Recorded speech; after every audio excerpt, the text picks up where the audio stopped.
এই যে আমি আপনার সাথে কথা বলছি সেটাও এনার্জি, আপনি যেটা শুনছেন সেটাও এনার্জি, আমাদের চারিদিকে যা কিছু দেখতে পাচ্ছেন সব কিছুই কিন্তু এনার্জি। আমাদের শরীরে 70% জল আছে। জল পজিটিভ শক্তিকে অ্যাবজর্ব করে আর নেগেটিভ শক্তিকেও অ্যাবজর্ব করে।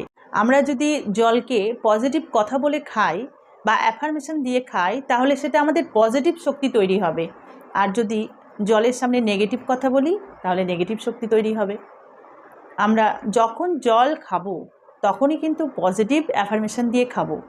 আমরা যখন অসুস্থ থাকি তখন ডাক্তার ওষুধ যা যা করছেন করুন, এগুলোর সাথে সাথে যদি আপনি প্রতিদিন জলকে অ্যাফার্মেশন দিয়ে পজিটিভ করে খান তাহলে কিন্তু আপনি ডাক্তারের পাশাপাশি আর একটা শক্তি আপনাকে